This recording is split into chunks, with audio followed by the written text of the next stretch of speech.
আসসালামু ভিউয়ার্স, মানে আমাকে যারা দেখে আর কি তাদের জন্য একটা আশ্চর্য জিনিস দেখাবো। সেটা হলো এখান থেকে দেখা যাচ্ছে একটা হাউসের মতো, আর এটা একটা পাবলিক প্লেস, একটা হাউস। হ্যাঁ, একটা ট্রেন স্টেশন, এখানে ট্রেন আসবে, সবাই ট্রেনের জন্য ওয়েট করতেছে।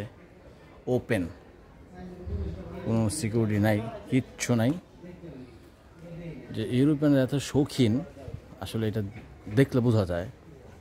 তো এখানে সিকিউরিটি ছাড়া ছোট্ট একটা হাউস করছে, হাউসের ভিতরে কিছু মাছ ছেড়ে দিছে, তাও দামি মাছ। কিন্তু যারা চিনে মাছগুলা তারা ভালো করে জানে এগুলোর দাম কীরকম। মাছগুলো প্রেগনেন্ট, কিছু কিছু বোঝা যাইতেছে, বাচ্চা কাচ্চা দিবে বোধ হয়। একটা দুইটা না, অনেকগুলা মাছ। আসলে আশ্চর্য লাগলো আমার কাছে দেখে, এত দামি দামি মাছ ওপেন একটা ছোট্ট একটা হাউসের ভিতরে ছেড়ে রাখছে, কেউ ধরে না, কেউ কিছু বলেও না, সুন্দর মতো। কতগুলো, একটা দিনে অনেকগুলো মাছ দেখা যাচ্ছে।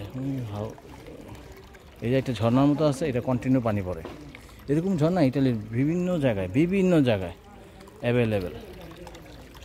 তো ঝর্ণা আছে, ঝর্ণার ভিতরে কন্টিনিউ পানি পড়তেছে। সেখানে একটা হাউস করছে, নিচে কতগুলা মাছ, তাও কম দামি না, দামি দামি মাছ, অ্যাকোরিয়ামের মাছ যেগুলা, এগুলো ছেড়ে রাখছে। চিন্তা করা যায় আজকে যে এই জিনিসটা যদি বাংলাদেশে হইতো, আমার মনে হয় পানিও থাকতো না। যেভাবে এত সুন্দর সুন্দর মাছগুলা ঘোরাফেরা করতেছে, ইভেন বাচ্চাও দিতেছে। দেখা যাচ্ছে কয়েকটা মাছ পেটে বাচ্চাও আছে। হ্যাঁ, এই যে মাছটা দেখা যাচ্ছে প্রেগনেন্ট, খুলে মোটা হয়ে গেছে। এই যে আরও কয়েকটা দেখা যাচ্ছে প্রেগনেন্ট। এই যে মাছগুলা এই যে নড়তেছে, যেটা নড়তেছে সব বেশিরভাগই প্রেগনেন্ট দেখা যাচ্ছে, যেগুলো বড়, হয়তো রিসেন্ট বাচ্চা টাচ্চা দিবে। তো এটাই আর কি সভ্যতা। আসলে কি বলবো, আর সভ্য জাতি কেন বলে ইউরোপিয়ানদের, এই আমার মনে হয় এইগুলোর কারণে। এখানে আইন আছে, আইন শৃঙ্খলা যেভাবে দেওয়া রাখছে, অথবা বলা আছে নিষেধাজ্ঞা দেওয়া রাখছে, মানুষ মান্য করে আইনকে, আইন মাইনা চলে। সেজন্য আজকে এতগুলা সুন্দর সুন্দর দামি মাছ থাকা সত্ত্বেও কেউ ধরেও না, কিছু করে না, মাছগুলো বড় হইতেছে।